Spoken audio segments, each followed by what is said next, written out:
Hello and welcome to episode 32 of Toke Signals TV, where we bring you the biggest in cannabis and hemp news stories every week. I'm Steve Elliott, the editor of TokeSignals.com, and I'll be guiding you through the news. Right after, that is, we look at the Toke TV Bud Pick of the Week. I've been showing you my Cinex plant in the process of growing and flowering. Now she has been harvested. Cinex is a hybrid of Cinderella 99 and Vortex. She's a sativa dominant. This particular plant was flowered for 7.5 weeks, and the clone was sourced from Secret Seeds in Seattle. Talk to Slappy if you want to grow some Cinex yourself. Let's do the news, shall we? On Tuesday night, we had Dr. Sanjay Gupta's second medical marijuana documentary, Weed 2, and it was a mixed bag. Dr. Gupta's first medical cannabis documentary, Weed, changed the debate forever, bringing into the national consciousness as it did the plight of parents, who in many cases are forced to choose between breaking the law, treating their kids, or moving. Weed fomented a revolution in awareness of the healing powers of pot.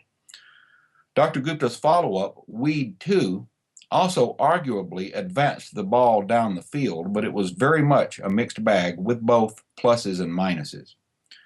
One of the best things in Weed 2 was Dr. Gupta's cogent explanation of what he calls the entourage effect. That's another way of saying that all of the naturally occurring cannabinoids in marijuana potentiate each other's effects in a synergistic fashion. That's why full extract cannabis oil is more effective than any single cannabinoid extract ever will be.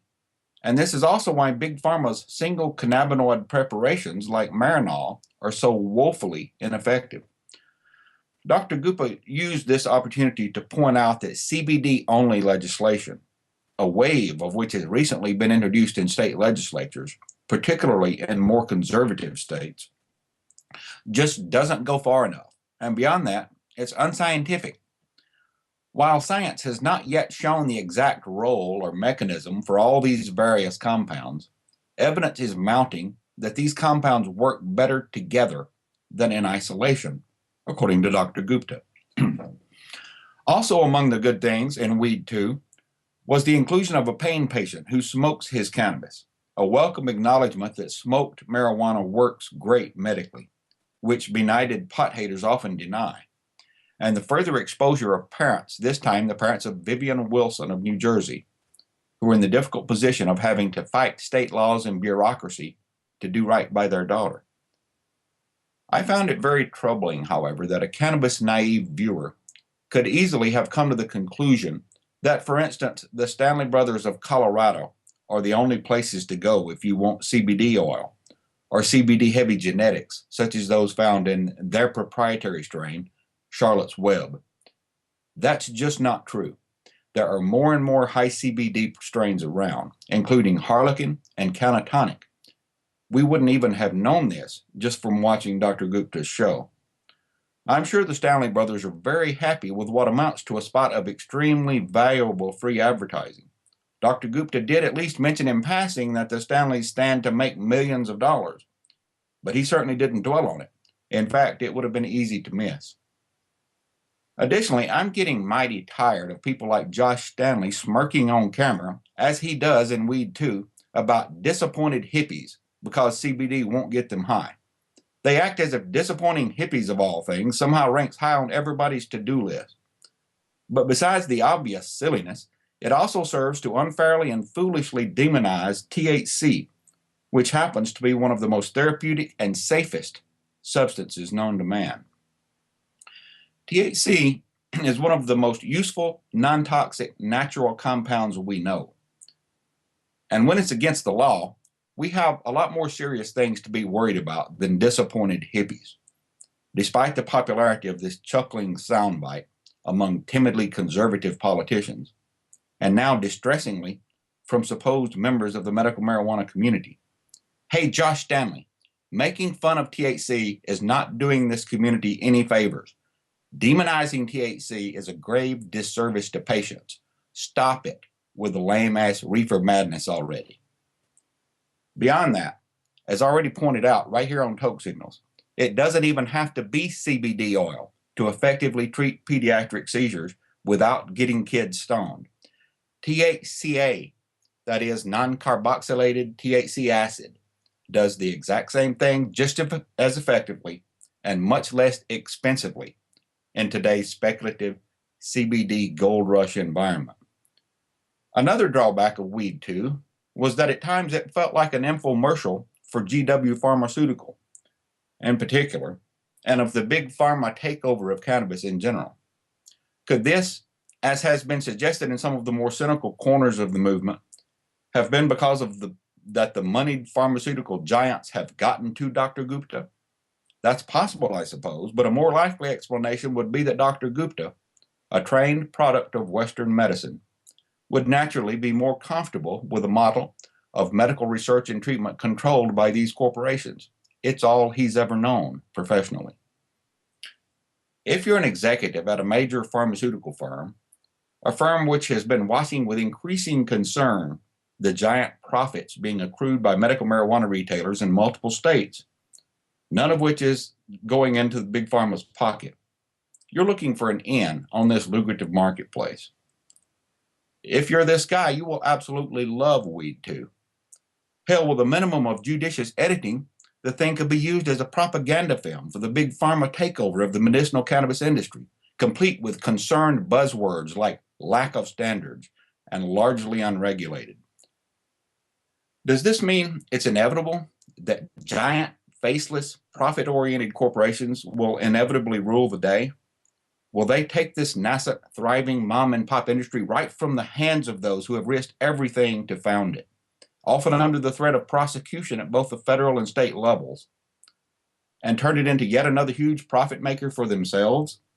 Is cannabis destined to become a Schedule II or III prescribed drug, available only from Big Pharma? That is certainly going to be the outcome, absent the unknown factor of citizen participation in the democratic process. If voters do nothing, then the big money speaks clearly and loudly with no counter message at all. And you know these politicians are always hungry for campaign funds. You know what that means you have to do, right? It means you have to be part of the process. Don't settle for letting other people run your life and set your rules. The medical marijuana industry in the United States, well, in at least 20 of them, is one of the purest expressions of the free market currently in existence. Don't let overregulation and overcommercialization ruin safe access to the organic herbal plant of healing. It's almost certain that Big Pharma won't be providing you with cannabis flowers, as does the current medical marijuana industry.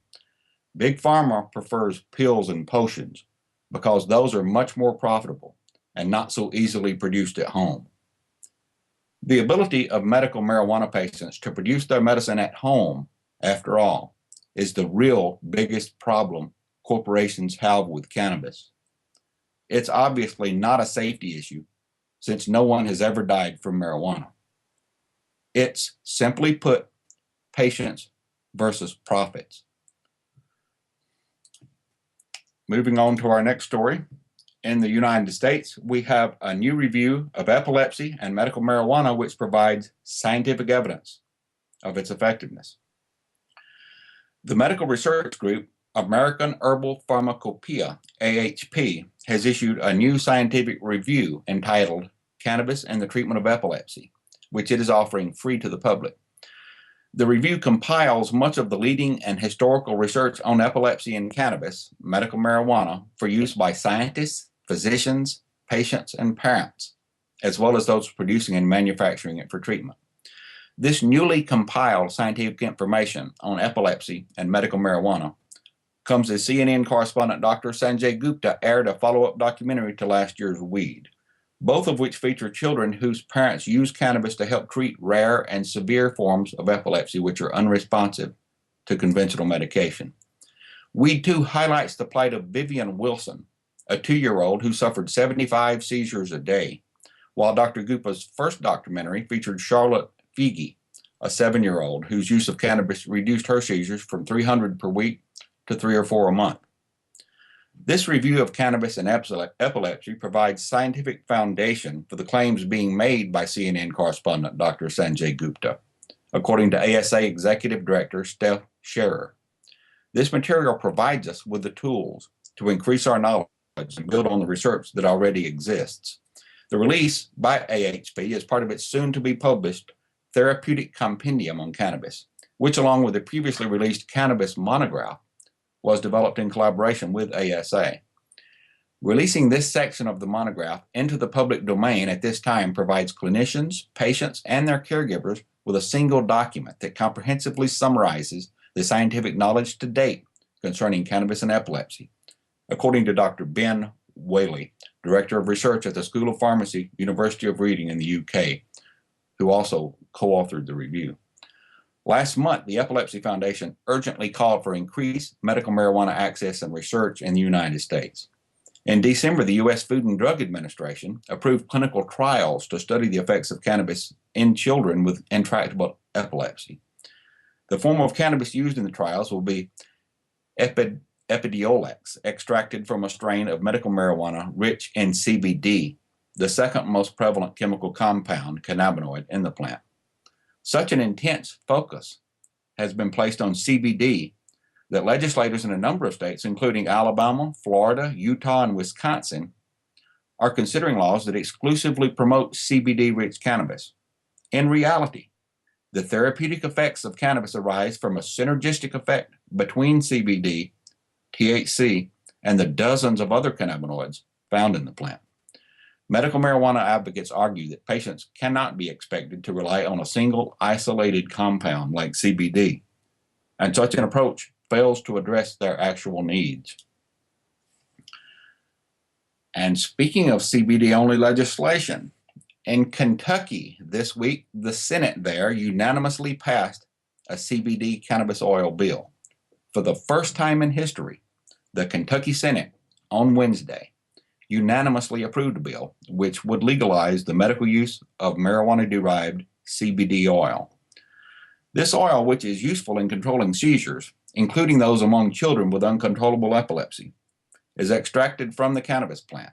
Cannabidiol, or CBD, is not psychoactive, unlike tetrahydrocannabinol, or THC, which is the compound responsible for the high from marijuana. Senate Bill 124, sponsored by Senator Julie Denton, a Republican from Louisville, would allow the University of Kentucky and the University of Louisville medical schools to conduct research and allow anyone enrolled in a U.S. FDA trial to be treated with CBD oil. This is not a partisan issue, Senator Denton said. This is a people issue. During the session, there has been a lot of education going on. This recent wave of CBD-only legislation, particularly in more conservative states, is a manifestation of the timidity of politicians who are afraid to pass an actual medical marijuana law, but still want to appear to be doing something to allay the suffering of children. On the upside, at least the children targeted by the bill could possibly find relief. On the downside, cancer patients and others would be left out in the cold. In addition, isolating CBD alone is counterproductive in view of the synergistic effect of all the cannabinoids which naturally occur in the marijuana plant. Just taking the CBD out and using it alone doesn't seem to work as well as when it's with all the other compounds that are probably playing some role, said Dr. Sanjay Gupta, who called this the entourage effect in his Weed 2 special. This will help us tremendously, said Lauren Vassell of Lexington, Kentucky, who had considered going to Colorado, where the oil is legal, to treat her daughter Allison, 15, who has suffered uncontrollable seizures for 10 years now. Another mother, Rita Wooten of southeastern Kentucky, pleaded with lawmakers to approve cannabis oil and told them she was considering moving to Colorado to get treatment for her daughter there.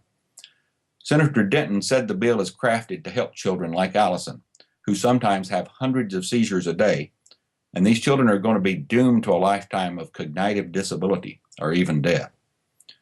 The oil has been anecdotally shown to provide relief to children when administered orally under the tongue, according to Senator Denton. It contains only low amounts of THC, the perception-altering component of cannabis. The bill is seen as having good chances in the Kentucky House, where Speaker Greg Stumbo a Democrat from Prestonsburg, said he hasn't heard of any opposition at all. It likely will get a lot of support, Stumbo said. We hear the stories from the families. This measure also has the backing of Kentucky Governor Steve Beshear and the Kentucky State Police. About 30,000 children in Kentucky suffer from epilepsy. About 10,000 of those have the kind of severe seizures that are covered in this bill. McGrath and Denton both admitted they don't know when trials would begin, even if this bill becomes law. Casting a pall over any hopes for quick implementation of the bill is the fact that the FDA has in the past typically ignored requests for clinical trials of marijuana. Senator Perry Clark, a Democrat from Louisville, who has long been a major supporter of medical marijuana in the Bluegrass State, said he supports the bill, but it doesn't go nearly far enough.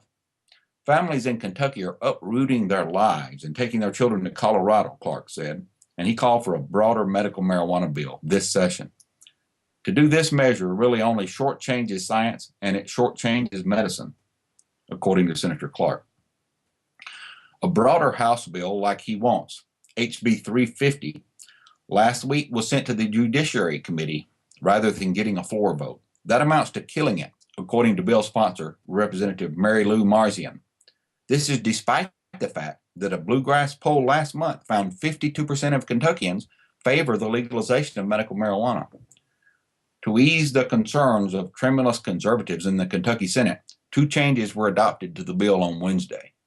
The first limits the bill to trials at Kentucky public universities with a medical school, quote unquote.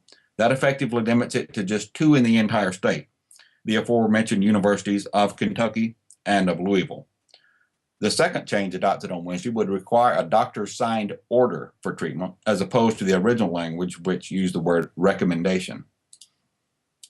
In New Hampshire this week, the House there approved a bill to remove all criminal penalties for marijuana possession. This measure, with bipartisan support, would replace those criminal penalties and potential jail time with a civil fine of up to $100 for possession of up to 1 ounce of marijuana.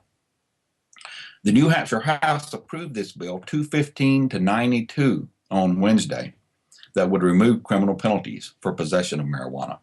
The strong bipartisan support for this bill indicates the measure could withstand a veto from Governor Maggie Hassan, who has expressed disapproval for such legislation despite broad public support.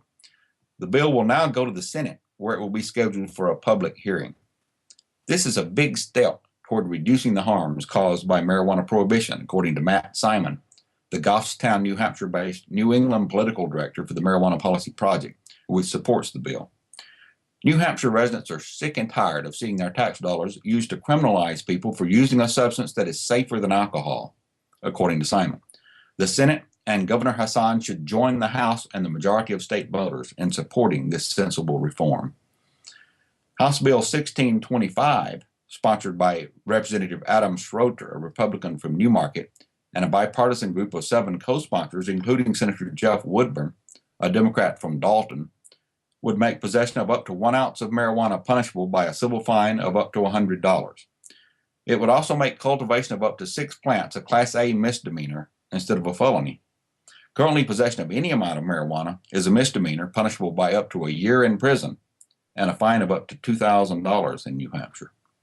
New Hampshire is the only remaining state in New England that still treats simple marijuana possession as a criminal offense with a potential for jail time. The Granite State wastes more than $6.5 million enforcing marijuana possession laws every year, according to a report released by the ACLU last year. Marijuana arrests account for more than half of all drug offenses in New Hampshire. Every other state in New England has ended the needless and antiquated practice of criminalizing people for marijuana possession, Simon said. It's time for New Hampshire to join them and adopt a more sensible marijuana policy.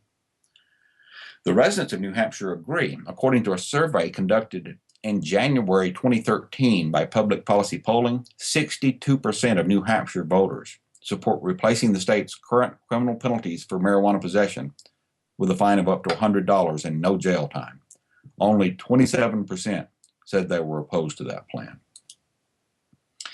In New York, a sign of progress this week, for the first time ever, the New York Assembly included medical marijuana in their one-house budget bill. The New York State Assembly on Wednesday introduced and passed their one-house budget proposal, which for the first time ever, as I said, includes New York's comprehensive medical marijuana proposal. That's called the Compassionate Care Act, Assembly Bill 6357 from Gottfried and Senate Bill 4406 from Savino. As the Assembly gathered to pass the measure, the budget bill, dozens of patients, families, caregivers, and healthcare providers descended on Albany to press the state Senate to pass the Compassionate Care Act.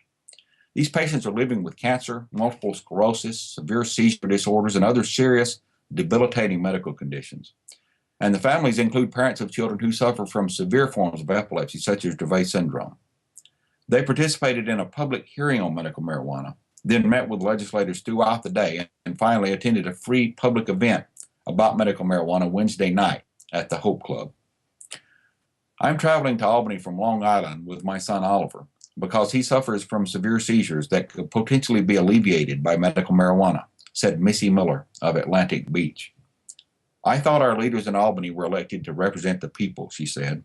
With 88% of New York voters supporting medical marijuana, I'm finding it hard to understand why the Senate won't vote on the bill that could save my son's life. Every seizure he suffers causes more damage. He is slipping away day by day, Miller said. We never know which seizure could be the one that is too much for him. If the Senate does not bring the Compassionate Care Act up for a vote, they are signing my son's death warrant. By including the comprehensive medical marijuana bill, known as the Compassionate Care Act, in their state budget proposal, the Assembly has jump-started negotiations with the Senate and the governor, as the measure will now be part of state budget negotiations. I'm thrilled that the Compassionate Care Act is gaining momentum and applaud the Assembly for including it in their budget bill, said Nancy Rivera of Troy, New York. As a four-time cancer survivor who has been working to pass this bill for more than a year, I urge the Senate to finally step up and offer suffering New Yorkers some relief. Momentum is continuing to build for a comprehensive medical marijuana bill. In the last few weeks, 4 Republican state senators have added their voices to the chorus of support for the Compassionate Care Act. Senator George Maziarz, a Republican from Newfane, Senator Mark Grisanti, Republican from Buffalo, Senator Joe Robach, Republican from Rochester, and Senator Tim O'Mara, a Republican from Big Flats. Last week, Senate co-majority leader Dean Scalos for the first time acknowledged what the medical community and patients have long known, that medical cannabis provides relief for some people.